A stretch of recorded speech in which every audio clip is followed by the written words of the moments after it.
Good evening, everyone, or good morning, depending on where you are in the world.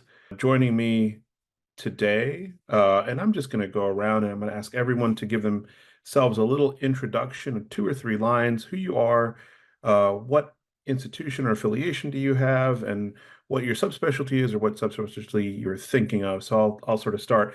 My name is Jose Posas. I'm at the University of Virginia in Charlottesville, Virginia. I'm Associate Program Director here. My specialty is sports neurology, and I'll say that I chose sports neurology because I liked the pathophysiology of head injury from the neuro ICU rotation that I had, but I did not like inpatient hours. So I figured out how to do that outpatient. Dr. Fu, can we send it over to you and give us a brief intro about yourself? Absolutely. Hi, everyone. My name is Catherine Fu. I'm currently an assistant professor in the Department of Neurology at the University of California, Los Angeles. So hello from sunny Southern California. I'm also the associate program director of our residency program and the section editor of the Neurology Resident and Fellow section. I'm in movement disorders, and I really liked that because deep brain stimulation just really fascinated me. And I also felt like I really loved the balance of outpatient longitudinal care with deep brain stimulation and then the procedural aspects, since we also get to do Botox injections. So that's me. Thanks very much. Look forward to meeting you all. Stabbing people with a deadly neurotoxin is an incredible skill, and to get paid for it to boot, how wonderful. That being said, Dr. Barnes, please tell us a little bit about yourself. Sure thing. So I'm originally from Australia, so you might notice some accent differences from the other people on this panel. I'm a neuromuscular specialist at the Medical College of Georgia. I've been here for about 4 years. Previously, I did my training in North Carolina and Kentucky. The reason I went into neuromuscular, I find neuromuscular diseases fascinating, particularly ALS. The pathophysiology gets me. But really, I really like procedures, and I also like to sleep. So that's an important thing to think about when you're in the med student stage and resident stage. Sleep is critical. That's right. Absolutely. That's part of why I picked what I do. Dr. Fu, I suspect that may be a little bit of why you picked what you do. Dr. Suarez, can you share a little bit about yourself and what you're thinking about doing in the future? Hi, I'm Christy. I am a third-year adult neurology residency at Emory in Atlanta, Georgia. And I will be applying to neuro-oncology fellowship in October. So I found my home in neuro-oncology because I partially thought I wanted to be an oncologist when I went to med school and then fell in love with neurology. So I get to kind of do both with that. I also just really enjoy caring for people that are very sick and being very involved with patients and their families. And then I also have found a small home in rare genetic tumors. So that is a very different longitudinal, lifelong kind of thing that I get to do with patients. So it's been awesome. Dr. Suarez, on the cutting edge of technology, smarter than I'll ever be. I get to say I know her back when. Last but not least, Dr. Singhal, can you please join us and share where you are, what you do, and why you chose what you're doing? Certainly. Thank you for having me on the panel, Dr. Poses. Good evening, everyone. I'm Divya Singhal. I'm located in San Antonio. At BU San Antonio and professor in neurology and rehab medicine at UT Health San Antonio. I get bored with doing the same thing every day and I like a lot of variety. So because of that, I did a fellowship in clinical neurophysiology, which included a combination of epilepsy, neuromuscular, and sleep. And since that didn't seem to be quite enough, so I also decided to do a neuro rehab. So that's another hat I wear as a service chief, and it keeps it fun. I get to do a little bit of all of these wonderful things others have shared. Get to do the EMG, the Botox, the inpatient weeks, and I also really like that continuity of care of getting to see them inpatient from ER to hospital to rehab and then in clinic to see how they're doing. So just another piece to think about what you'd like to see yourselves doing for the next couple of decades after med school. This is a career of lifelong learning. So with that all being said, I would like Ashley to show or share screen about the slides here. This is supposed to be a little bit of an intro to the American Academy of Neurology, just a brief overview here. There's a lot. It's a large organization here, our mission and vision. We want to make sure that we are indispensable to our members. Our members include you as students, We'll get to that later. And the mission is to make sure that we are enhancing as an organization career fulfillment and promoting brain health for all. So there's a sort of member-facing component and a public-facing component for the AAN. And I know all of our panelists have seen the benefits of being connected through the organization. Next slide, please. So 1948, the American Academy of Neurology started in Minneapolis, Minnesota. And there is now an expansion started in 2005 in Washington, D.C. This is our Brain Pack, our political action committee, with which we're able to get across important advocacy topics. So if you're interested in social justice, if you're interested in advocacy, if you're interested in reducing costs for epilepsy meds or improved care for the newest ALS or Parkinson's technologies, this is the arm that you actually get to fight for your patients on their behalf. So it's really important work that they do. Next slide, please. So we are the largest professional organization of neurologists in the world. We have a large membership community. We're focused on education. We're focused on research practice, putting out guidelines and putting out scholarly papers in science about the best ways to practice.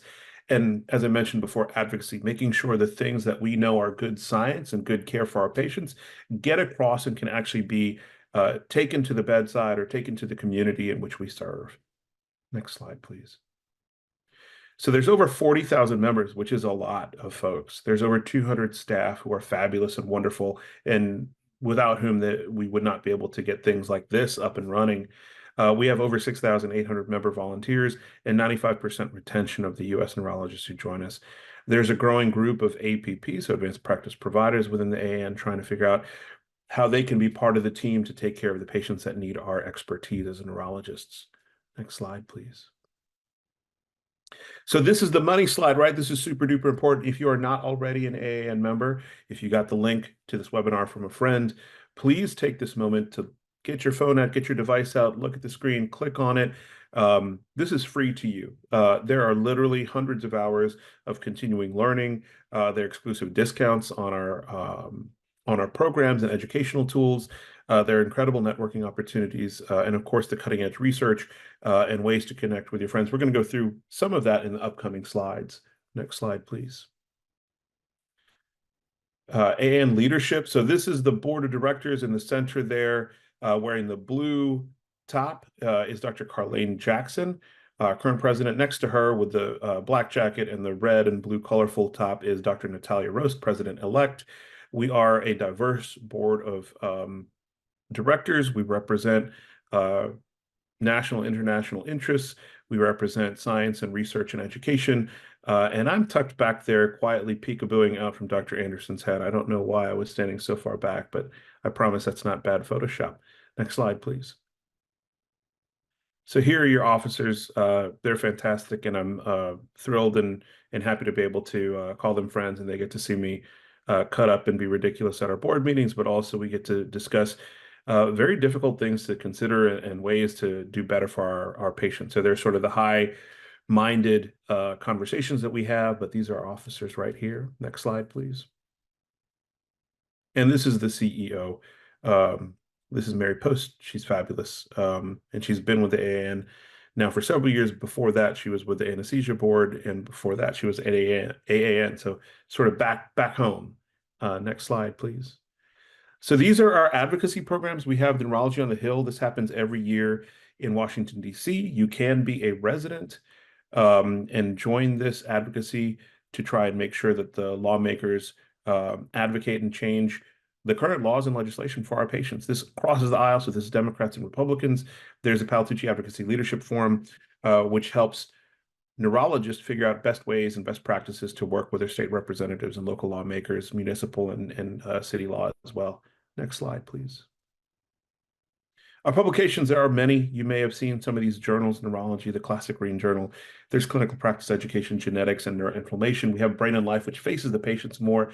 Continuum is our premier educational resource. This is a fabulous resource.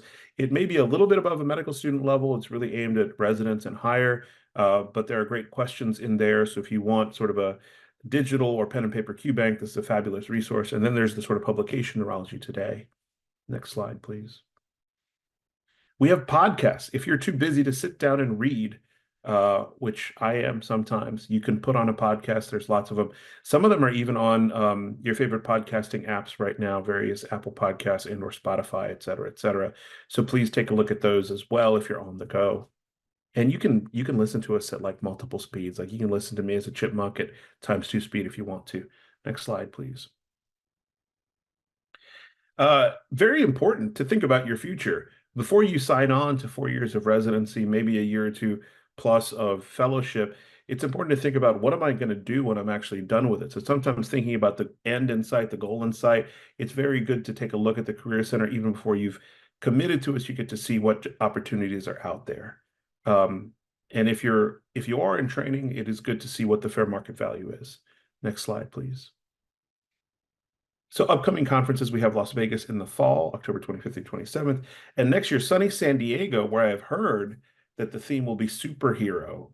So if you are thinking about coming to San Diego and hanging out with the coolest medical specialty in town, we will be having a superhero theme. Very, very exciting, April 5th through 9th.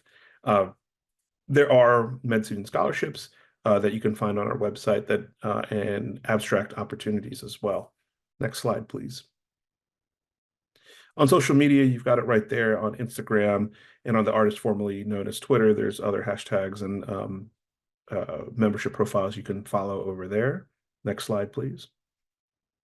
So these are the resources for y'all as students. So you can scan this QR code. It'll take you to a link that shows information on how to apply for neurology residency, various careers in neurology, educational resources to help learn guidelines, best practices, et cetera. Like I mentioned earlier, there are awards and scholarships to various meetings. If you do not have a student interest group in neurology in your educational institution, this is a place to start one, and there's more resources there. That's just some of the opportunities we have. Next slide, please. Online learning. This is specifically for medical students. Here is a specific QR code or link to it. So there's Neurology Question of the Day, which is a Q&A that happens daily. You can upload your answer and you can see how you do compared to your peers. NeuroBytes are very short, 3 to 5 minute videos on specific learning topics. And then the Neuro SAE is Self-Assessment Edition. You can go through 100 questions at a time to really see how much mastery you have of a certain topic.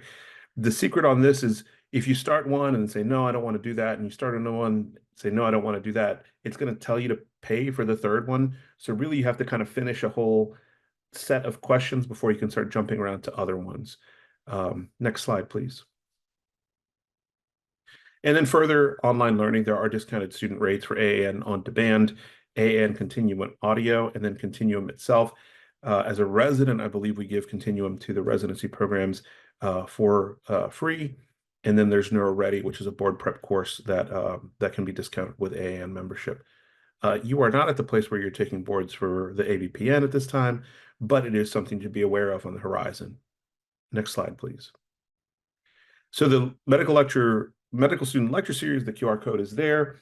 It is a free 1-hour webinar. Tells you about different careers in neurology, things that people see frequently, and it is a subspecialty bend.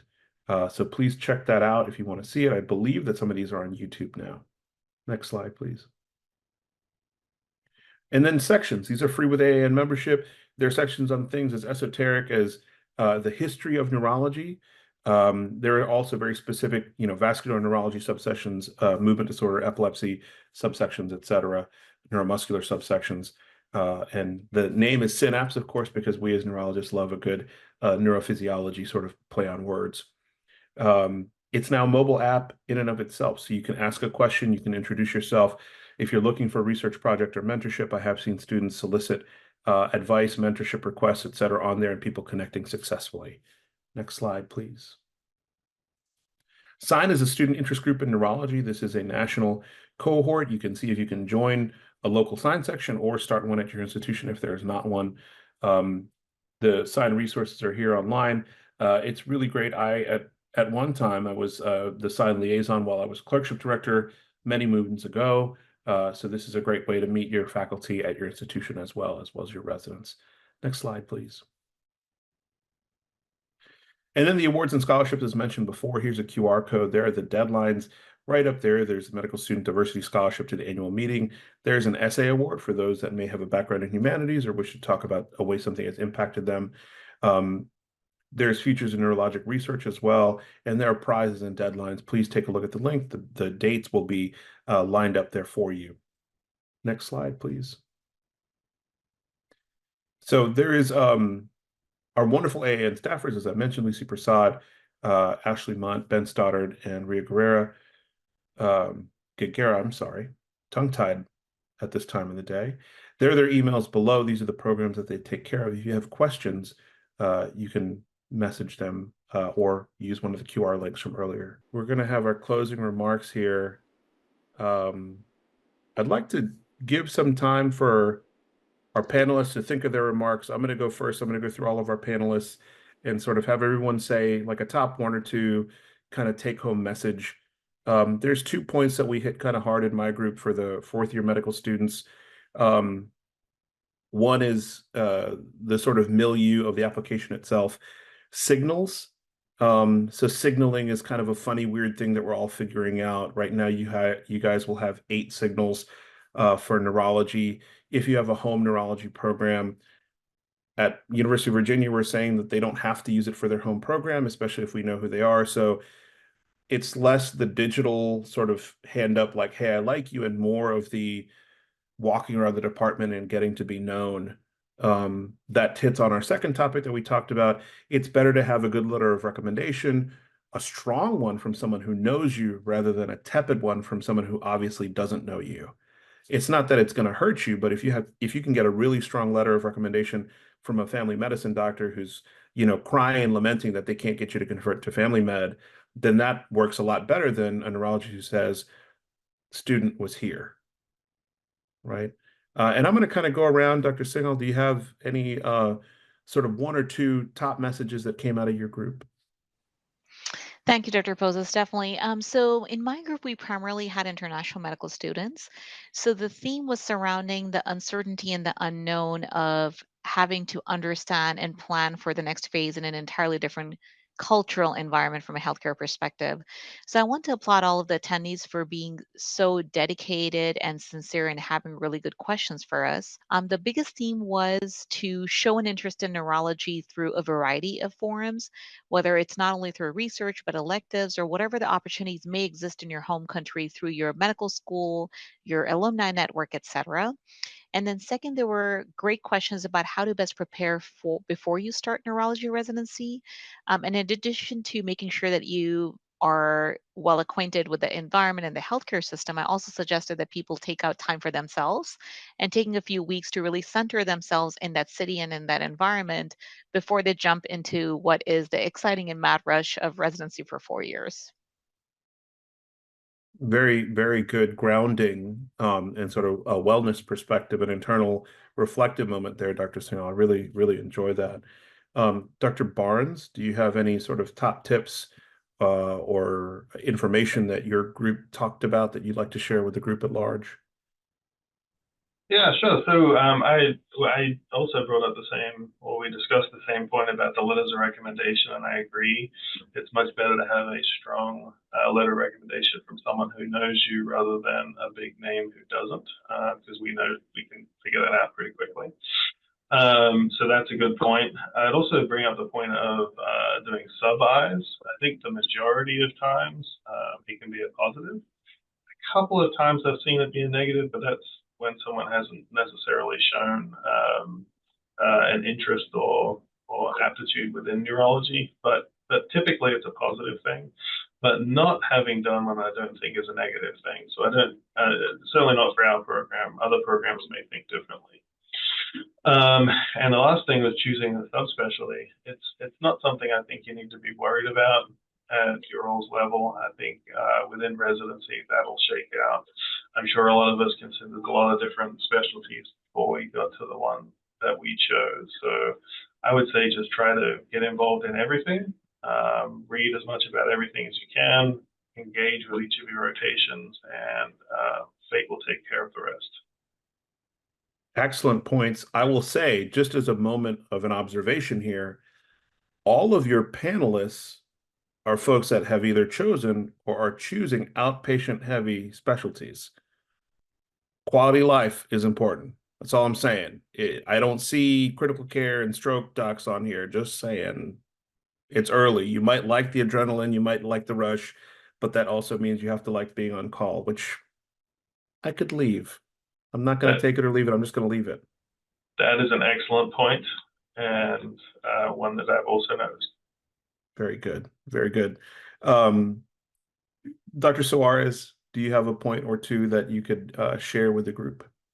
Yeah, so I think one of the bigger things that came up in our group was also letters of recommendation. And my recommendation for letters of recommendation is that you go and look at the programs that you want to go to and look at some of the things that they're looking for in applicants or certain things that you would use to describe yourself, whether it's that you are a good team player or you have shown perseverance, and then you do the work for the letter writer. So you write 2 to 3 sentence story of an interaction that you've had with that doctor about how you showed that you were a good team player. And worst case scenario is they just copy and paste what you've written, and that's still a good case scenario. And then you're not going to get like a letter that says she was here.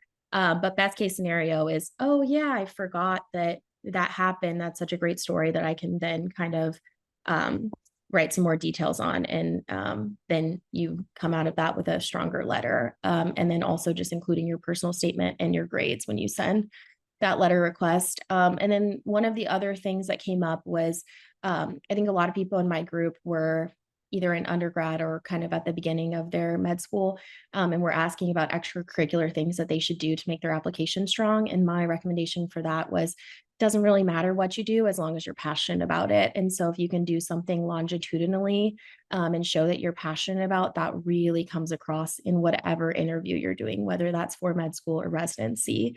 And that's not something that you can fake. So those were my 2 nuggets. I love That last point is an excellent one. Well done. Yeah, I will quadruple, triple gainer LUTs and land on agreement with that. I will say specifically that I cannot teach you to be passionate about something. I cannot teach you how to care about something. I can teach you a brain death exam. I can teach you the proper way to check a confrontational muscular exam. I can teach you how to write a note. I can't teach you how to sit and spend the extra time with someone whose family member is dying from a neurologic disease, right? So not to get too heavy here, but if you care, if you give a damn about something, show us. And that way we know that we can get you to care and give a damn about what you're doing, right? Dr. Fu, last but not least, 1 or 2 top tips or hints that were discussed in your group, please. Yeah, thank you. In our group, we discussed kind of career practices and different practice settings and sort of how to navigate that choice. And I would just tell people, like, the sky is your limit. Don't be afraid to dream big. A piece of advice people had given me initially was like, try to decide if you're more outpatient or inpatient. But to Dr. Singhal's introduction, like, she's figured out a way to integrate both in her practice. And so there are also ways to integrate research, right? Advocacy, education. Like, you can build that mix, that ideal mix for yourself. And just because a job description doesn't match exactly what you're looking for doesn't mean you can't have a conversation with someone on how to shape a career, of your choice. And I think the way to figure that out is to really just gain more experience, right? Really dive into each rotation, each clinical experience that you're kind of confronted with, whether it's in neurology or outside of neurology, while you're in medical school. Each experience is valuable and will teach you what you enjoy, which aspects of medicine you enjoy or you don't enjoy.